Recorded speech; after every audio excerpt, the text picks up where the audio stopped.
근데 대신이야. 이거가 musim pasti nanti alatnya ya alatnya tambah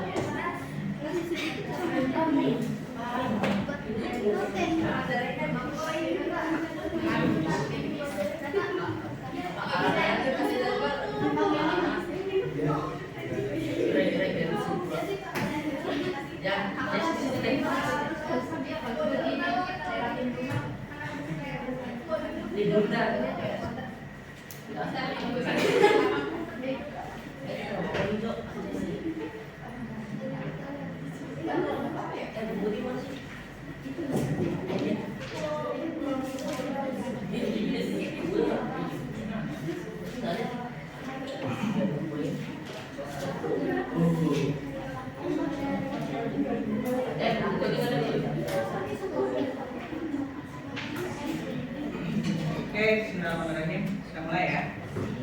Assalamualaikum warahmatullahi wabarakatuh. Waalaikumsalam warahmatullahi wabarakatuh. Untuk hari ini kita belajar melanjutkan materi yang lalu ya. Yang kemarin sudah belajar tentang apa saja?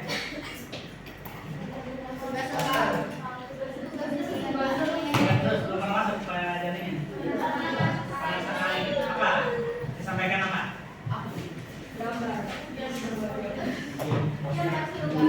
Yang media informasi itu ya? Yang disebarkan itu ya?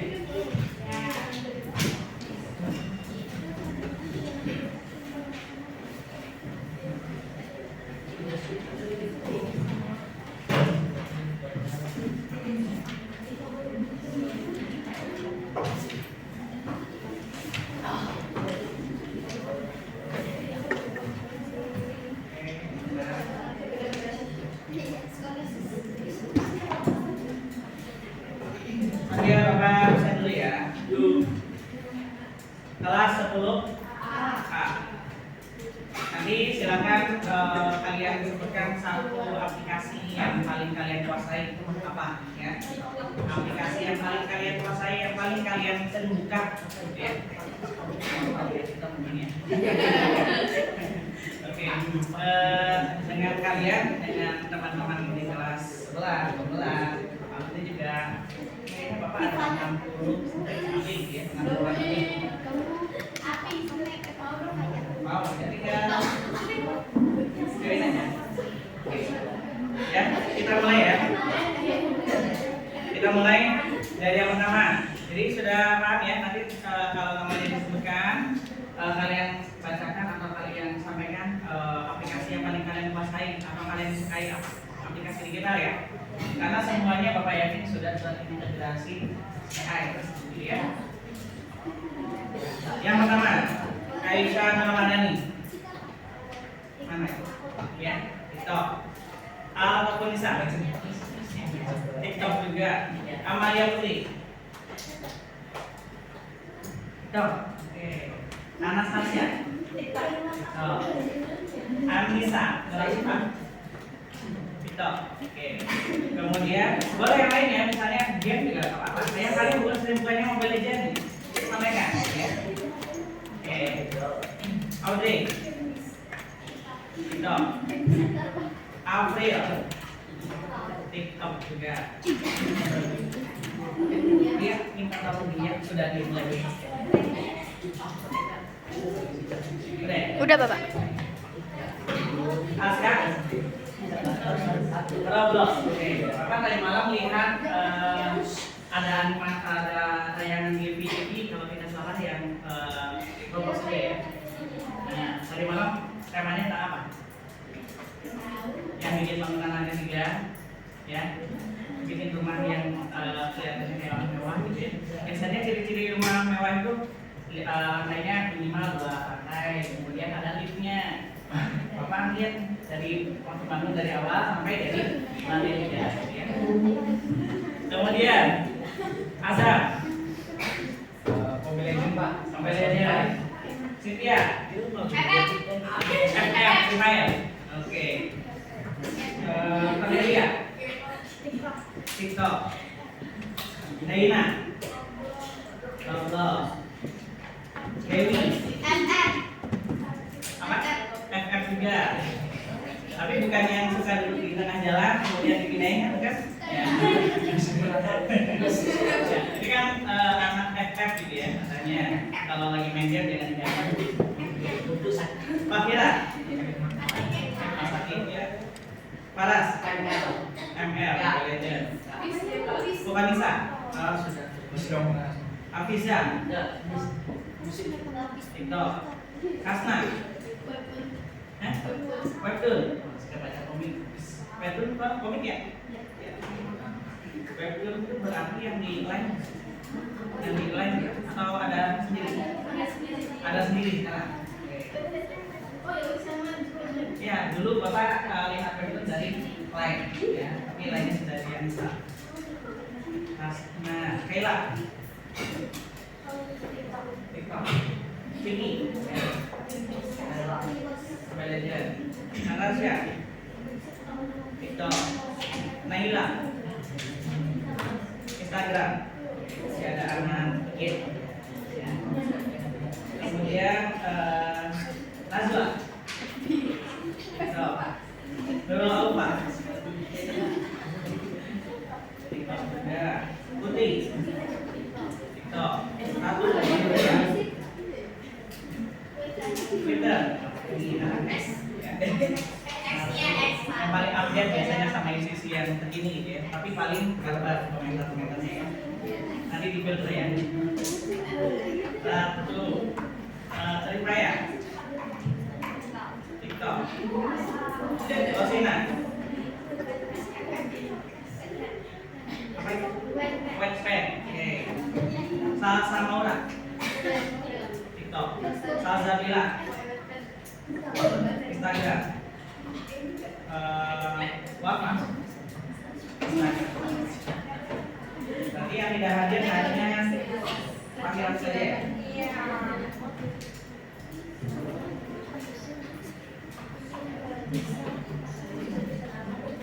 Oke, nanti kita akan bermain membentuk kelompok ya, 5 kelompok acak saja. 1, 2, 3, 4, 5, 6 ada 6 baris ya.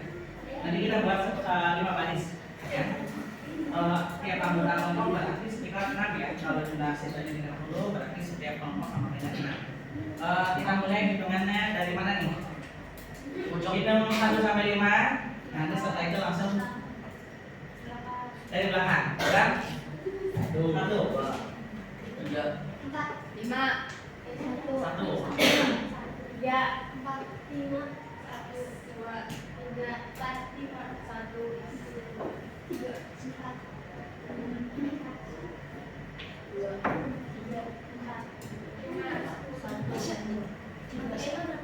Oke, jadi yang 5 ada yang ada 5 anggota ya, karena Oke, kita mulai dari step pertama dulu ya. Nanti diingatkan nomornya. Nanti kalau sudah punya kita siap kelompok, kita berkelompok. Oke, Bapak sampaikan dulu ya. Karena kalian sudah belajar sebelumnya, sudah Bapak lihat di buku lagiannya. Kita akan review saja.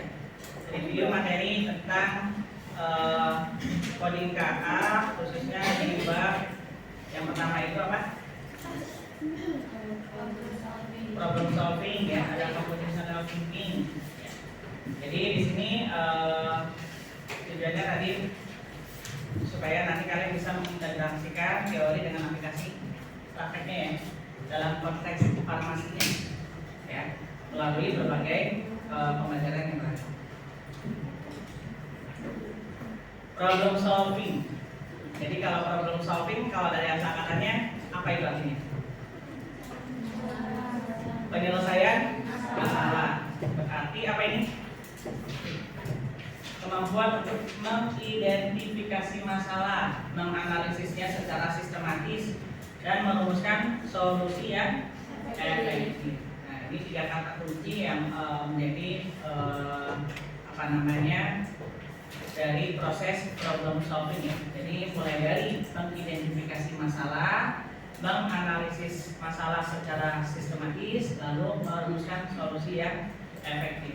Dengan mengembangkan kemampuan problem solving, masalah yang kita hadapi harusnya mendapatkan solusi, bukan malah menambah masalah baru, ya. Tapi kalau untuk pembelajaran lanjut, pastinya ada pertanyaan-pertanyaan yang belum bisa terjawab, dan itu akan dilanjutkan dengan penyelesaian masalah berikutnya, ya.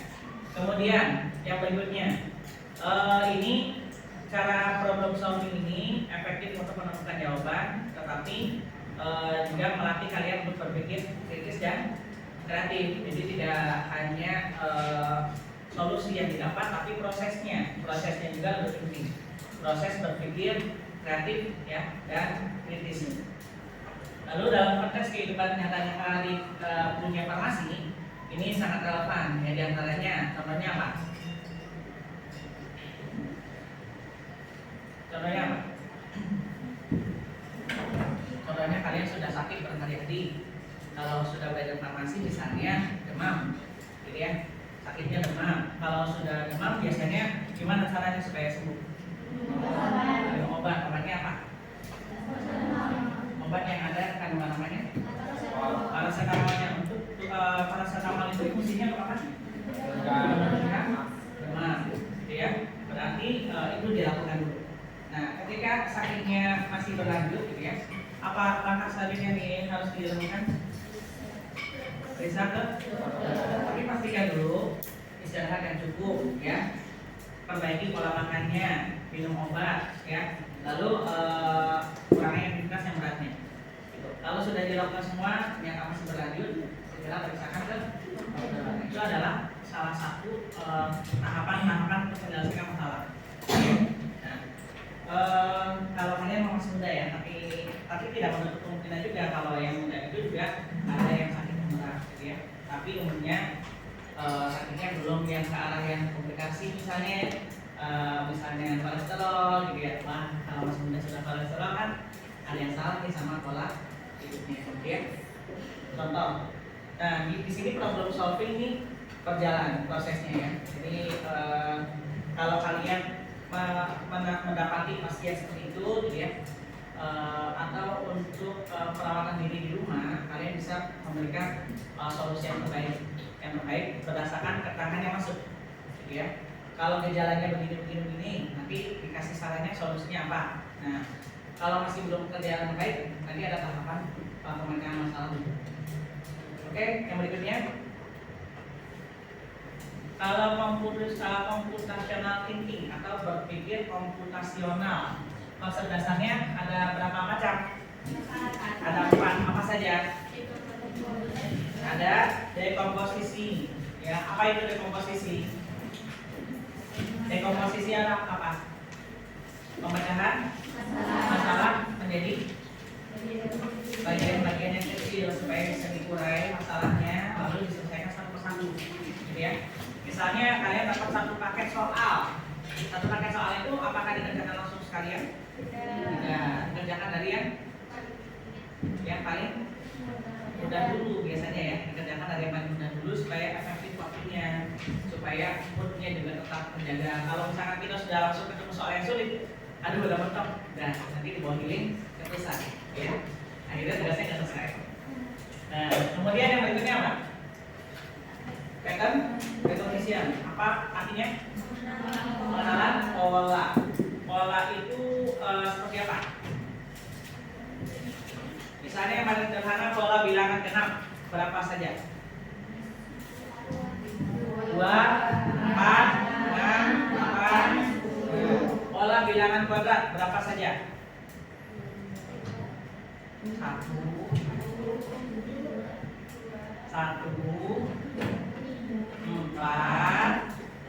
9, 16, 25, berapa lagi?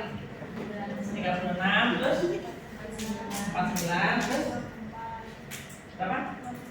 64. Kita cek lagi. 1, 4, terus 9, 16, 25. Oke, contoh sampel saja ini naik berapa? Naik 3. Dari 4 ke 9 naik berapa? Naik berapa?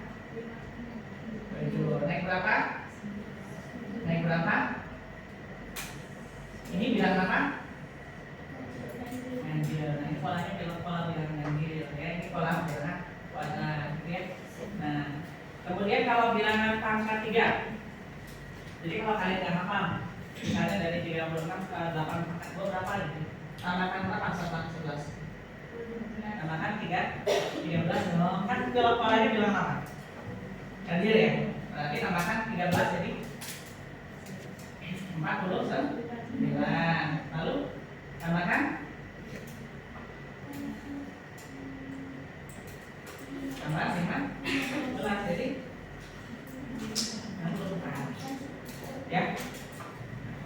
Kalau dulu Bapak PSD di belakang buku sampul perolahan coklat itu ada perkalian 1 sampai 10. Hafal nggak? Ya. Itu dasar soalnya. Nah, seperti ini dalam pelajaran. Biasanya kan ada perkalian. 1 kali 1 1, 1 kali 2 2, 1 kali 3 3 gitu ya. 1 kali 4 4, nanti 4 kali 1 4, 4 kali 2 8, 4 kali 3 12 dan seterusnya. Hafal nggak? Nah, itu PR-nya. Jadi untuk melatih logika dasar, kalian juga harus memperbaiki modal berhitung, ya. Modal berhitungnya supaya nanti logikanya masuk. Karena kalau bicara logika, bicara matematika. Ya, kalau misalnya karena matematika itu ilmu dasar yang nanti kalian pakai tidak hanya di kehidupan bidang kalian saja, tapi dalam kehidupan sehari-hari pun tidak lepas dari yang namanya hitungan matematika. Ya. Lalu yang ketiga apa saja? Yang ketiga apa? Abstraction. Apa itu? Abstraksi. Apa artinya? Ya, jadi kalau misalkan diberikan tema besar, maka kita harus menyeleksi mana yang penting, mana yang tidak penting, mana yang ada kaitannya dengan tema, mana yang di luar dari tema, gitu ya. Nah, kalau kita sekarang lagi belajar komputasi atau belajar apa namanya coding KA, maka kesampingkan dulu pikiran yang lainnya. Nanti jam 10 kita nanti dulu, ya nanti ada waktunya, ya. Jadi kita fokus dulu. Lalu yang berikutnya apa? Algoritma. Jadi di pertemuan di perkenalan awal, Bapak sudah bisa menyimpulkan kalian ini anak TikTok, ya. Karena hampir sebagian besar aplikasi yang paling sering dibuka adalah TikTok. Ya. Jadi dalam TikTok ini apa itu? Algoritmanya sangat bekerja. Ya. Algoritma apa? Kadang-kadang kita nggak menyadari. Sekalinya kita kepo, misalnya Azam buka TikTok nyari apa namanya tren viral saat ini, ya. Tapi akan terus muncul tren viralnya di FYP-nya Azam. Sekalinya Azam nyari tentang cara cepat hafal unsur dunia, ya. Nanti rekomendasi konten yang ada kaitannya dengan dunia muncul terus sebenarnya. Nah, gitu ya. Itu salah satu dari penerapan algoritma. Jadi kalau apa namanya supaya kita bisa FYP dan lainnya, maka harus pelajari apa yang paling sering banyak orang cari, gitu ya. Apa yang paling sering banyak muncul di beranda kita juga itu bisa jadi kadang-kadang kita nggak pernah akses tapi muncul di kita. Oh berarti itu sebagian besar orang mengakses itu, ya. Nah itu kemudian kayak efek-efek filter juga ya, kalau lagi rame gitu, berarti lagi banyak gunanya. Oke, memang lagi tren gitu ya. Nah, algoritma ini adalah mengembangkan serangkaian langkah atau aturan yang digunakan untuk memecahkan solusi atau memecahkan masalah ya, untuk mendapatkan solusi. Nah, kalau dari contoh penerapannya misalnya memasak resep ya. Menyiapkan resep ya. Nah, kalau memecah resep ini dikelompok sini. Misalnya dikasih resep begini, maka harus diapakan dulu untuk membuat resep salad, apa dulu yang dilaksanakan. Pertama, timbang dulu, gitu ya. Menentukan zatnya dulu apa yang perlu ditimbang, gitu ya. Lalu ditimbang, kemudian diapakan, gitu ya. Nah, ada tahapan-tahapannya yang nanti pekerjaannya itu bisa jadi kecil-kecil, tidak langsung besar. Lalu apa lagi? Mengenali pola dapat digunakan dalam apa misalnya kalau di farmasi ya, penggolongan obat. Oh ini obat yang ini obat keras. Nah ini kan ada simbol-simbolnya ya, ada warna-warna itu. Nah bisa digolongkan dari situ.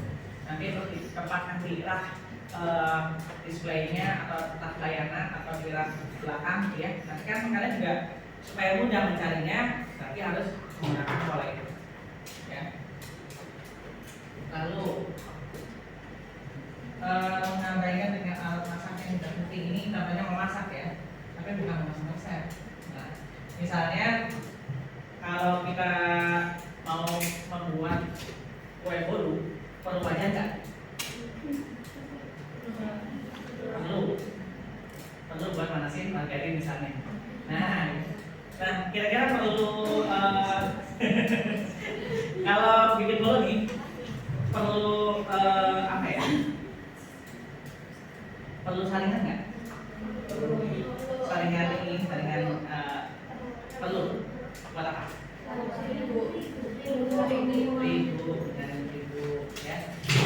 Nanti dari situ kalian nanti saya kira-kira yang kiranya tidak perlu sampaikan aja. Jadi supaya nanti fokus ke selesai proses masaknya gitu ya. Dan mengikuti langkah-langkah. Nah, mengikuti langkah-langkah itu adalah algoritma. Nah, ini bagian itu dari computational thinking ya. Jadi semuanya terintegrasi dalam 4 proses ini.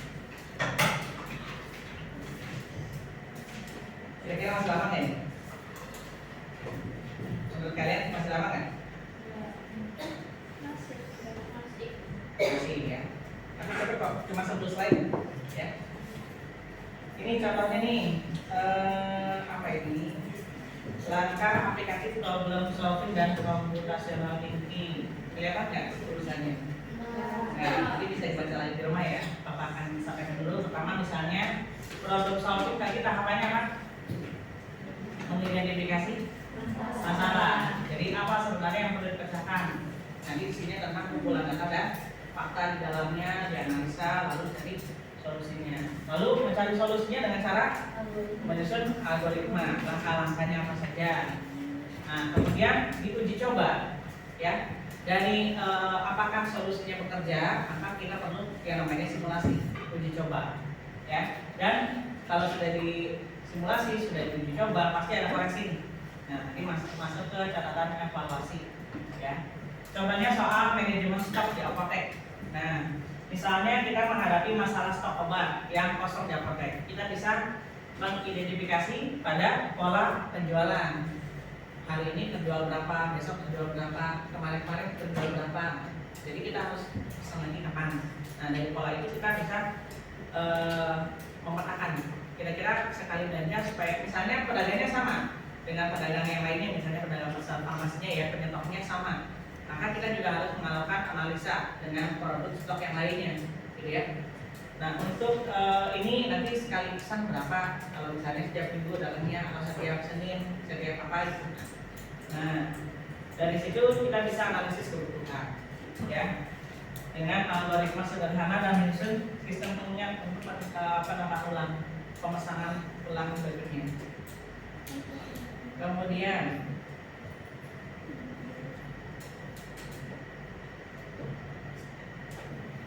kira-kira relevan apa tidak problem solving dan computational thinking di AI?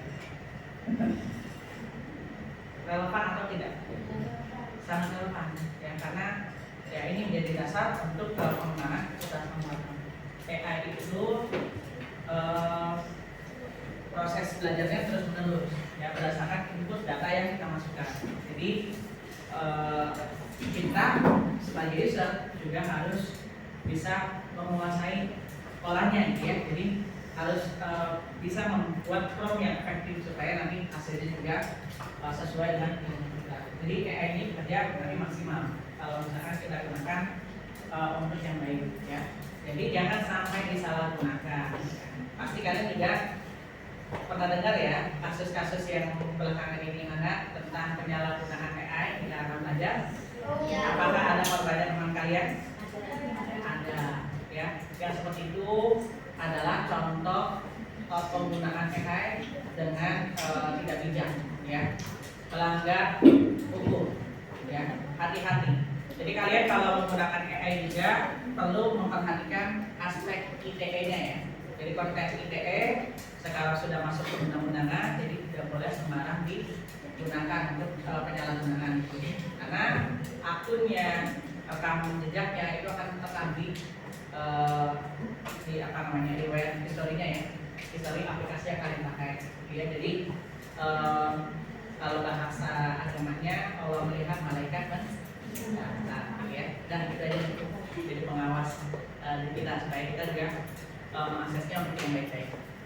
Kemudian problem solving ini dirancang untuk memecahkan masalah yang tidak dapat ditangani manusia secara efisien, mulai dari pengelolaan, pengenalan wajah hingga diagnosis penyakit. Kira-kira kita bisa mendiagnosis wajah, menganalisis wajah seseorang. Kalau satu kelas kayaknya masih bisa.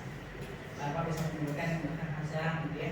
Yang ini Hafizah, yang ini Alhamdulillah, yang ini Askar, Wafa, Naila, terus Amalia, Natasha, Hasna, Anissa, terus Nadelia. Ini pertemuan Bapak ya, di kelas ya. Terus Salsa Maura, Azara, ya, Daima, terus Kayla, Nurul Alfa, Rifaya, ya benar, Rifaya, Ratu, Alde, ini kalau tidak kenal lagi, Vicky, Paras, ya. Kemudian belakang sini, ini Rosina, ini Anastasia sudah, Anastasia, Dewi, sampingnya, nanti dulu, Hasna, ya. Berarti tinggal beberapa kali ikuti, ya. Nah, siapa yang belum Bapak berikan tadi? Siapa? Aisyah, absen 1, ya. Terus Najwa Afrida, belakangnya Cynthia. Cynthia. Oke, tiga dari 29. Ya. Satu lagi, siapa namanya? April Ketika. Oke, kalau nama Bapak sudah hafal semua. Ya. Kalau kalian cek di belakang Bapak ada 3.500 kontak. Jadi kalau sekali Bapak upload status WA itu bisa sampai maksimal 500 orang yang lihat statusnya. Ya. Jadi secara tidak langsung sudah PA, ya. Oke. Kemudian yang berikutnya CT dalam pemrograman dan otomatis, ya, otomatisasi. Konsep CT ini digunakan seperti algoritma dan abstraksi adalah inti dari kode yang digunakan untuk membuat AI agar berfungsi. Kemarin di ekskul coding Bapak sudah sampaikan apa namanya, Canva AI, ya. Canva AI, nah, gimana codingnya bekerja, gitu ya. Padahal kita nggak ngerti cara ininya, ya, cara kerjanya. Tapi di sana yang paling berat adalah proses abstraksinya sama proses apa saatnya algoritmanya, ya. Kemudian ini akan mengautomatisasi, ya, tugas-tugas berulang dan cerdas. Kemudian contohnya kalau di dunia farmasi, chatbot farmasi. Nah, ini nanti masuk ke materi berikutnya di bab 3. Di bab 3 itu bagaimana caranya membuat apa namanya, program chatbot, ya, atau bot yang bisa merespon pesan otomatis. Kalau di WA itu ada WA bisnis, gitu ya. Di WA ada WA bisnis, misalnya ketika kita WA ada muncul pesan otomatis, ya, dengan Rifaya solve gitu, gitu ya. Nah, ada yang bisa dibantu, kami menyediakan ini, itu pesan otomatis. Nah, gimana caranya? Nah, ternyata kan WA juga sudah terintegrasi dengan AI juga, ya. Nah, karena bisa berkembang setiap harinya. Kemudian kalau yang berikutnya ini ada sistem pengingat minum obat untuk mengingatkan kepatuhan pasien dalam mengkonsumsi obat melalui notifikasi otomatis. Banyak aplikasi sekarang di HP yang bisa digunakan untuk pengingat otomatis. Nah, kalau kalian punya bel otomatis nggak tiap pagi yang membangunkan kalian? Alarm. Ibu? Ya, ya bel otomatis ya. Ibu pasti bangunkan jam 7 ini, gitu ya. Nah, kemudian yang berikutnya, kita sudah masuk ke bagian multimedia. Nah, tadi sebentar lagi selesai. Multimedia itu ada berapa macam elemen utamanya? Ada 5. Apa saja? Teks, gambar, audio, video, animasi. Ada 5 elemen dari multimedia. Ya, jadi ada 5 elemen dalam multimedia. Kalau misalnya gambar yang kita gambar itu termasuk jenis multimedia, termasuk jenis multimedia atau tidak? Gambar yang kita tulis masuk atau tidak multimedia? Bukan. Ya. Kan ada definisinya apa multimedia? Nah, ini multimedia digital ya. Multimedia digital ada apa lagi? Multimedia itu jenisnya multimedia interaktif, multimedia linear. Coba bedanya apa? Satu orang angkat tangan. Angkat tangan. Kalau interaktif yang bagaimana? Yang linear yang bagaimana? Kalau multimedianya saja bagaimana? Ya deh. Kalau yang multimedia interaktif yang bagaimana?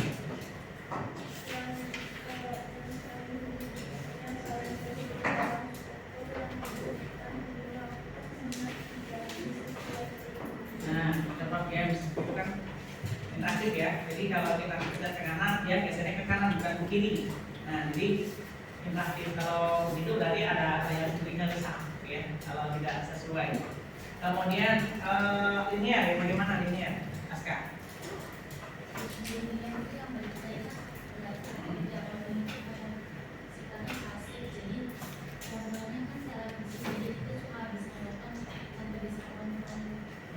Berarti tadi yang gambar juga termasuk multimedia linear ya. Yang gambar tadi ya, gambar manual itu karena tidak bisa tidak interaktif atau hanya kita bisa lihat lihat saja, ya. Nah, kemudian ini Bapak buat media apa ini namanya?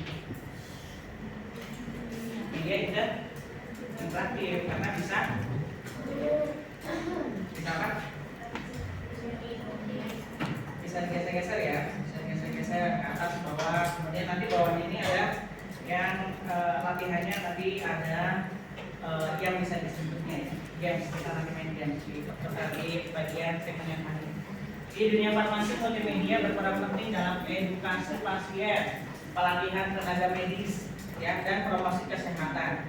Misalnya video tutorial penggunaan insulin atau infografis tentang efek samping obat. Nah, itu kan sangat efektif kalau misalkan ditampilkan dalam bentuk multimedia. Kadang-kadang kalau disajikannya dalam bentuk teks, ya, jangan membuang sampah pada temannya, gitu ya. Nah, kadang-kadang tidak dibaca, gitu ya. Tapi kalau bentuknya secara gambar visual bagus, misalnya mau kamera dimanapun, kalau gambarnya bagus akan menarik perhatian kita untuk bisa melihat apa sih isi informasinya. Nah, gitu ya. Kemudian alat dan platform produksi multimedia. Di sini ada apa saja yang disampaikan? Ada Canva. Kalian menggunakan Canva semua? Oke. Canva. Terus apa lagi? CapCut. Photoshop. Ada yang masih pakai Photoshop? Photoshop itu apa ya? Kalian memang sudah lahir di zaman instan ya, jadi tidak ada yang proses keluar gitu ya. Nah, Photoshop itu aplikasi editing gambar, ya, yang basicnya di apa namanya biasanya anak desain grafis yang menguasai ya. Tapi kalau sekarang untuk dunia multimedia desain grafis bisa dikuasai oleh semua orang, yang tidak harus dari latar belakang yang grafis tadi. Photoshop itu aplikasi seperti Corel Draw. Tahu Corel Draw? Kalau kalian ke percetakan pasti basicnya adalah Corel Draw, ya. Jadi untuk cetak spanduk, cetak banner, cetak poster dan lainnya itu pasti pakainya Corel Draw, ya. Oke. Kemudian ini software editing yang sekarang wajib dikuasai adalah Canva dan CapCut, ya. Itu yang free yang bisa diakses oleh semua orang. Memang ada versi berbayarnya ya, tapi yang free saja bisa maksimal, ya. Kemudian platform publikasi, contohnya apa? Ada YouTube, kemudian bisa tambahkan di situ TikTok, ya. Instagram ini untuk infografis dan promo singkat. Jadi kalian harus paham pasarnya ya. Kalau YouTube ini efektifnya apa sih? Untuk video-video yang durasinya panjang dan ada nilai edukasi. Kalau video klip juga cocok di YouTube, ya, karena akan tersimpan dan bisa dilihat edukasinya ya dari penikmatnya, penggunanya. Gitu. Kalau di TikTok isinya apa? Ya, video pendek, konten hiburan, gitu ya. Nah, konten edukasi juga bisa masuk, tapi dikemas sesuai dengan audiensnya. Nah, kita bisa petakan dari Facebook. Facebook penggunanya siapa sih? Ibu-ibu, bapak-bapak yang zaman-zaman dulu gitu ya. Nah, Bapak waktu Facebook lahir, Bapak kasih SMP, SMA. Jadi SMA, kuliah ya alaminya di Facebook gitu ya. Mengalami itu yang namanya zaman BBM, BlackBerry, Messenger gitu ya. Nah, mengalami kalau lebih dulu lagi ada Friendster ya. Ada apa namanya? Twitter yang bisa bertahan ya. Ternyata bisa berjalan beriringan. Tadinya biasanya kalau sudah ada satu sosial media yang muncul, yang lainnya tenggelam. Tapi ternyata bisa bertahan sampai saat ini. Twitter, Facebook itu munculnya bersama.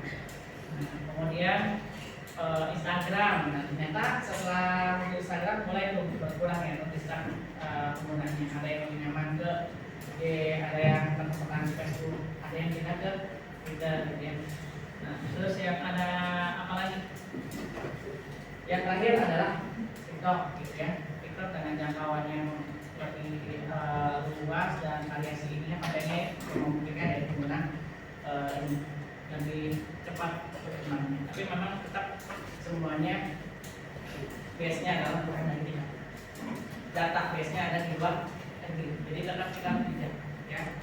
Tetap harus bijak dan tidak sembarang menyalahgunakan penggunaannya.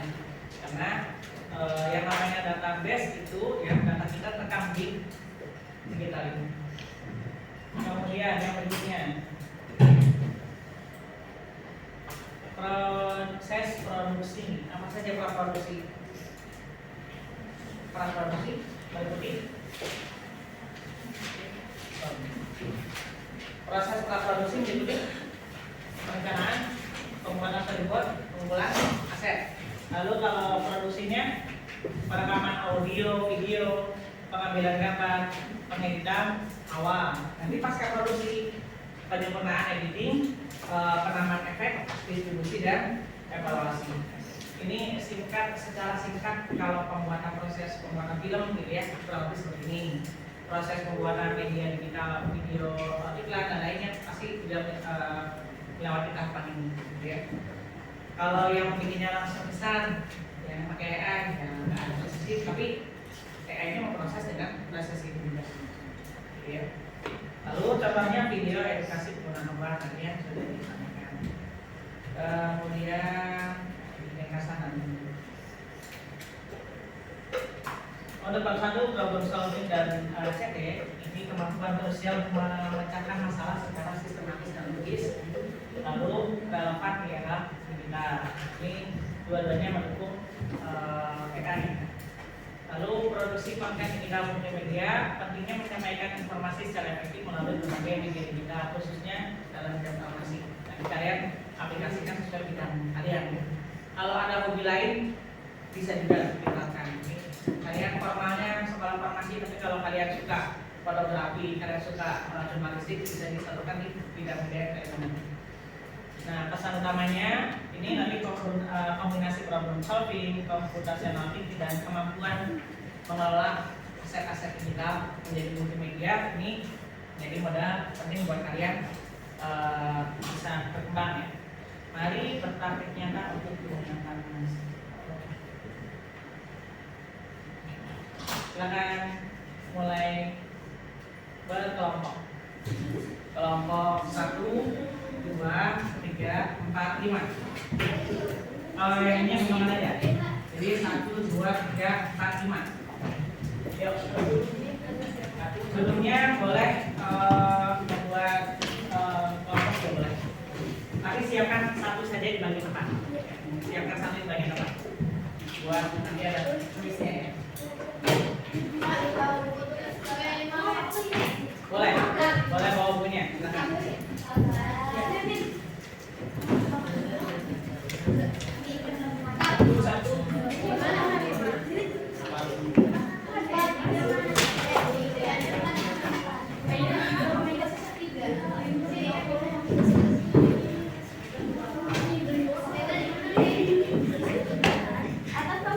Kita sampai jam 9.55 ya?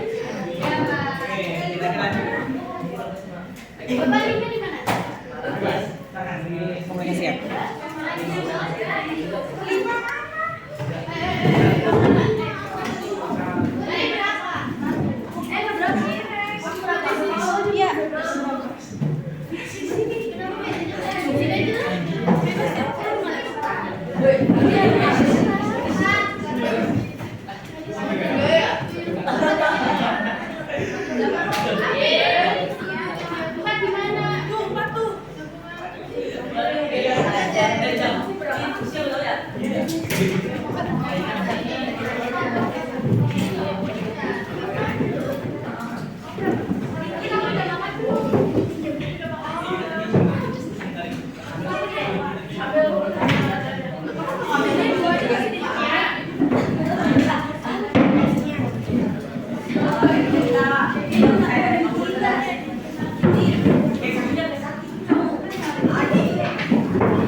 Ada 2 permainan ya, 2 games. Nanti akan kita buat scoringnya. Sudah siap belum? Azam gimana Azam? Kelompok berapa ini? 5. Kelompok 4. Kelompok berapa? 3. Kelompok 1 dan 2 belum? Ini 2.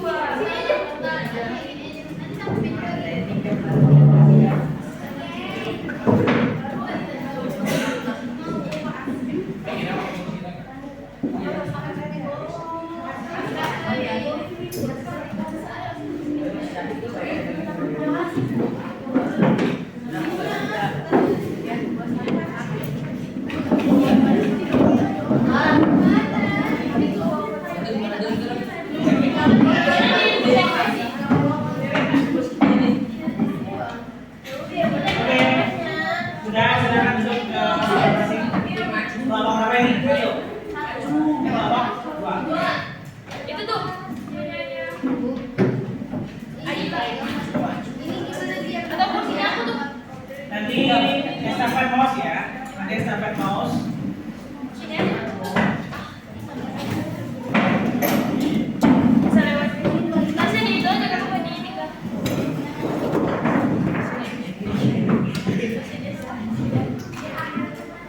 Sudah siap? Kelompok 1, kelompok animasi, kelompok 2, kelompok teks, kelompok 3, kelompok audio, kelompok 4, kelompok video, kelompok 5, kelompok gambar. Oke ya.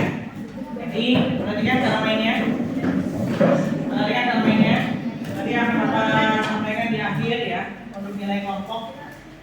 Untuk nilai kelompok makanya Bapak catat sebagai nilai harian hari ini adalah 95. Peringkat 1, peringkat 2, 9, peringkat 3, 8, peringkat 4, 8, 5, peringkat 5, 8, 3. Ya, semuanya nilainya di atas 80. Silakan berkompetisi yang sehat. Nah, kita akan berikan kesempatannya masing-masing satu kali dulu. Nanti kelompok ke kelompok berikutnya ya. Jadi perhatikan misalnya nih kelompok 1, Bapak persilakan kelompok 1. Pindahkan satu kotak ini ke animasi. Kemana bagian dari animasi? Ini ya. Nanti kesempatannya berapa? 4 kali ya. 4 kali ya. Kelompok 1 nanti kesempatan 4 kali, kelompok 2 4 kali, kelompok 3 4 kali, kelompok 4 kali, 5 juga sama 4 kali.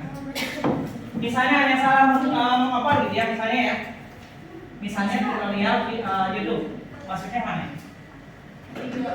Video, tapi di gambar. Di kelompok sebelumnya biasanya di gambar. Karena merasa kelompok 4 adalah kelompok video. Nah, kan tinggal satu lagi sudah 3. Geser kelompok gambar ke sini, ya. Geser ke sini. Berarti nanti kelompok yang gambar hanya menjawab 1, 2, 3. Karena satunya sudah dibenarkan oleh yang lain, gitu ya. Jadi kesempatannya hanya 1 kali geser. Oke, dalam hitungan 5 detik kesempatan tiap kelompok menjawab. 5 detik tiap kelompok menjawab. Kelihatan nggak? Yang belakang kelihatan nggak? Oke, geser aja geser. Geser di sebelah sini. Yuk, kelihatan.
Geser sekali saja.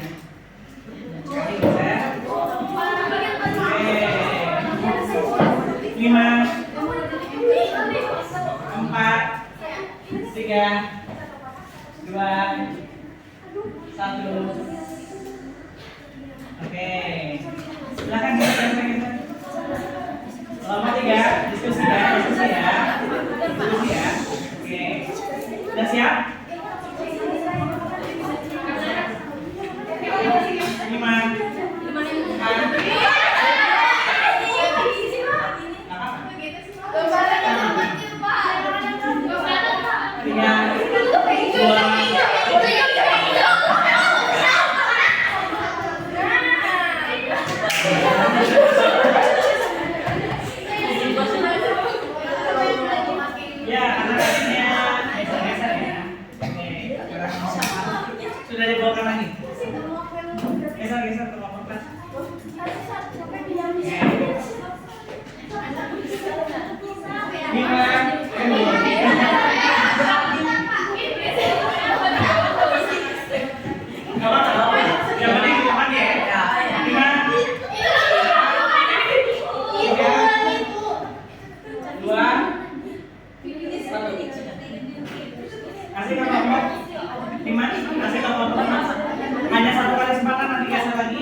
makan itu Pak.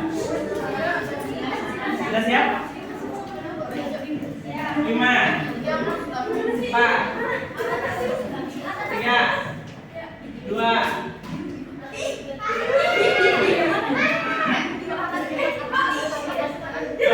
Oke, geser ke kelompok 1.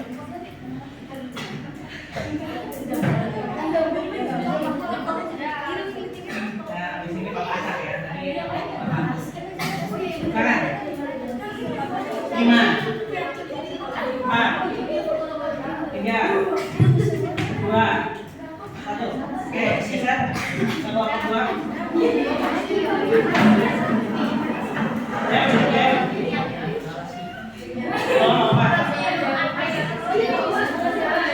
Kelompok 2 sudah siap?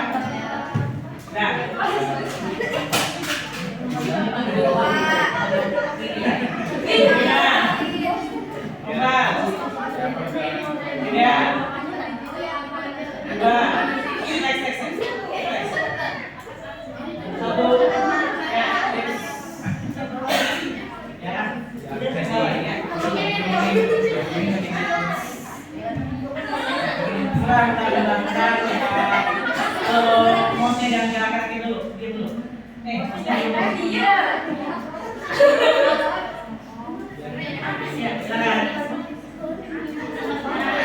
5, 4, 3. Kelompok 5 dulu nggak apa-apa. Siap? Yuk. 5, 4, 2. Oke, geser ke kelompok 4.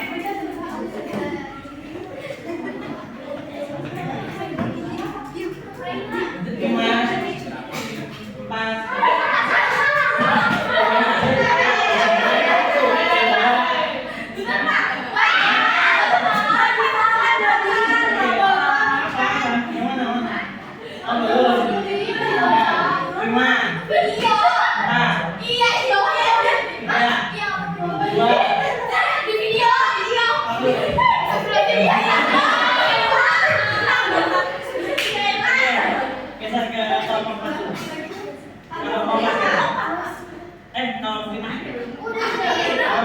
Karena yang sekarang kesempatan 3 ya, putaran 3. Sekarang putaran 3. Ya, siap-siap, baca.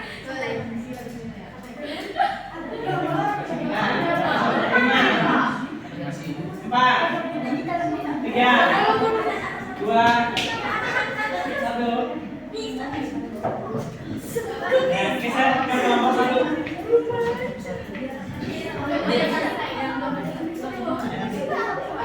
Ya, kelompok 1 dulu. Siap ya? Ayo. 5, 4, 3, 2. Kelompok 3. Sekarang kasih kelompok 3. Kelompok 3. Ya.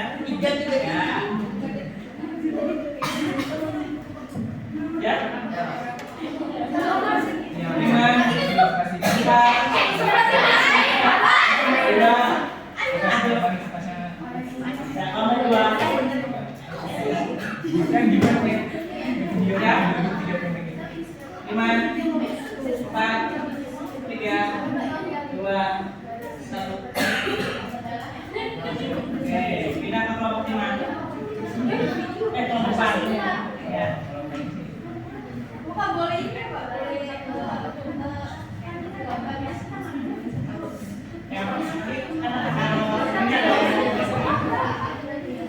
Siap ya?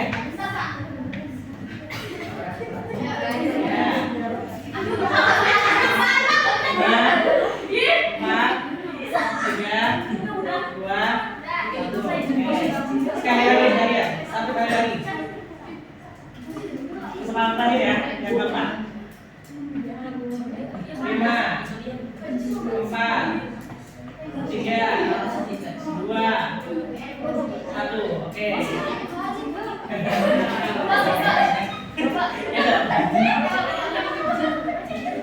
Tinggal tuh kayak mas atau video bahasaan gitu. Siap? Kelompok 5.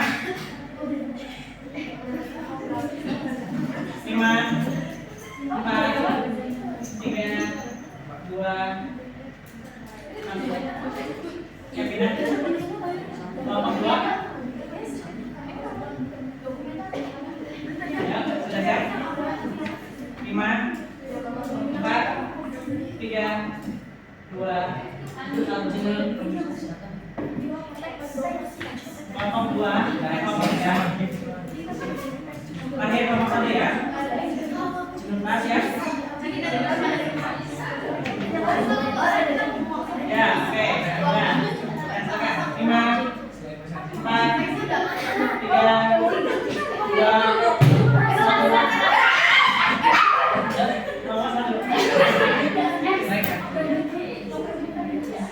Oke, ya.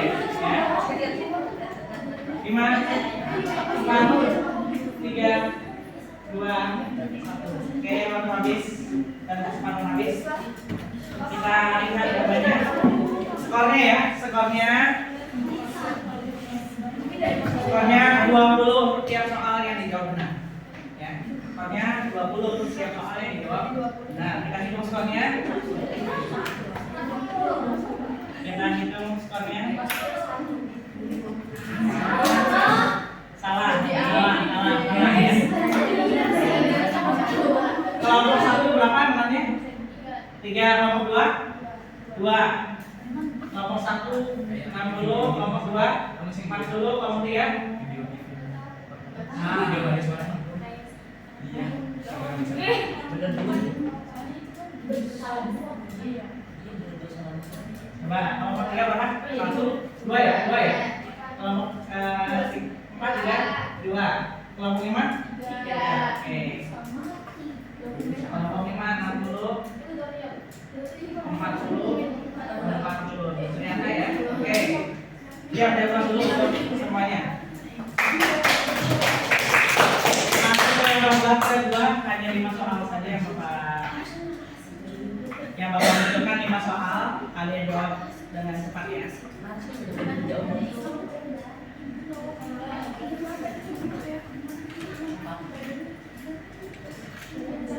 Sudah habis ya? Mohon izin ya, sampai 10 tepat ya. Ini 5 soal saja. Bapak sudah siapkan 30 soal sebenarnya. Tadinya maunya masing-masing satu orang depan semua gitu. Nanti soal nomor 1 jawab siapa ya. Oke. Dalam hitungan ya, pokoknya yang mengajukan nama dulu Bapak silakan. Ya, oke. Kelompok yang kebanyakan jawab kelompok berapa? Kelompok 6 dan 1, kelompok 6. Bapak minta nomor dari kelompok 6. 5, Pak. Iya, kelompok 5. Nomor berapa? Nomor berapa? Kelompok 5 ya, nomor berapa? 14, siap-siap.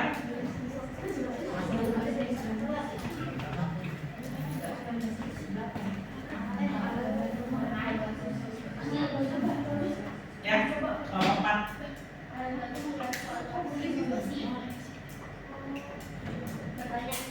Bertanya nih. Ya.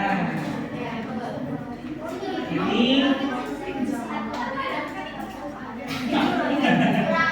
Min 10 ya? Min 10 plus 20. Min 10 plus 20.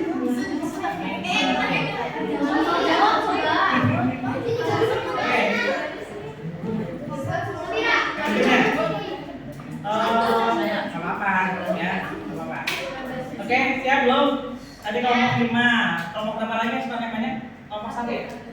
Iya, kelompok berapa? Nomor berapa? 8.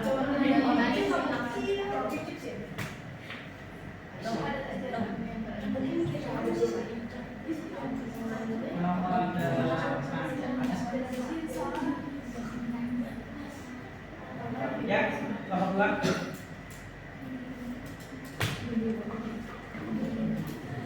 5 4 3 2 kelompok berapa? 2 ya? 2. Oke. Lanjut. Bapak persilakan kelompok 2 untuk memilih yang benar ya, yang memilih nomor berapa sekarang? 4. Oke, siap-siap. Salah kurang 10 ya. Kalau kesalahan dan kekurangan nanti asal jawab. 1 ya. Jadi ya. 5 4 ya. Kelompok berapa? 5.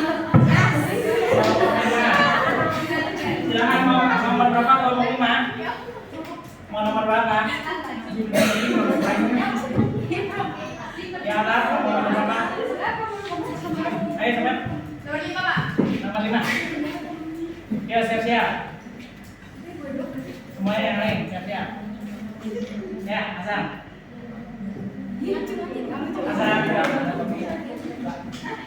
Jangan lama-lama nih.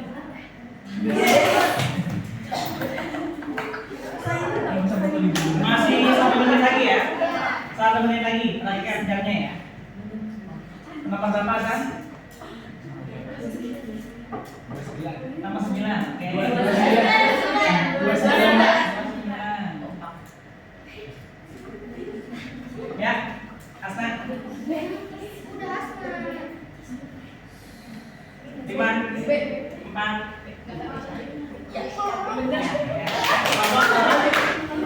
Ya. Oke. Kelihatannya 1 pertanyaan lagi. Ya, Asna mau nomor berapa? 7. Pak, ya. Agar mudah diselesaikan. Oke, kelompok 2 ya. Oke, kita hitung dulu. Berapa totalnya? 80 totalnya. 80 totalnya. 80. Berapa? Ya. Oke, kita hitung. 30. Kan berapa ini? 80. Oke, yang 4 dan 5 sudah ada. 4, ini 5. Kelompok 1, 2, dan 5 bukan ya. Kelompok 1, 2, dan 5.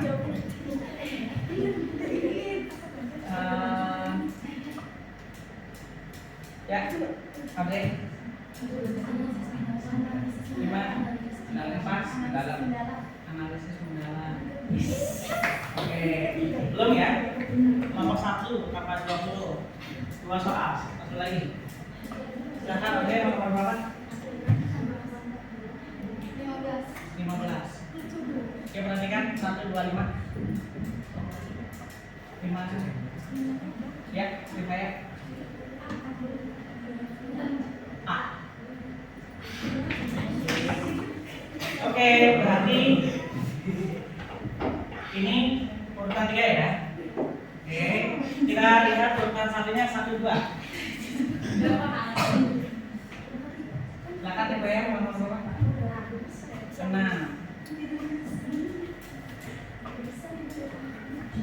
Ulangi lagi nih. Coba nggak lihat. Ulangi lagi ya. Oke, pacak aja deh. 1, 2, belum. Ya, Andre. 5, 4, 3, 2, 1, 2, 4.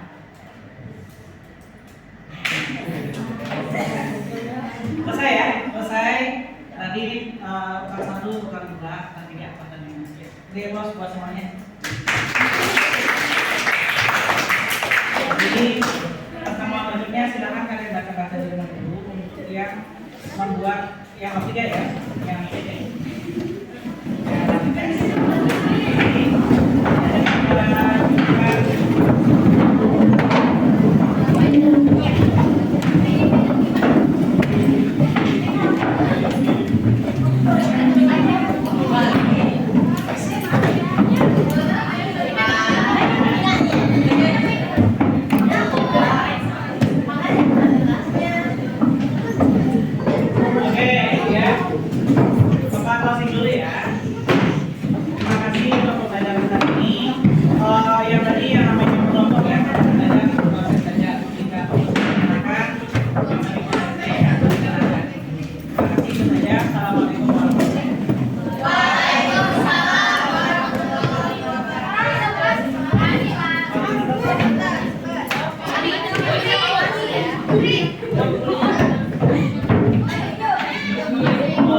Bapak tadi belum mencatat nama-nama nomornya berapa nanti kita boleh.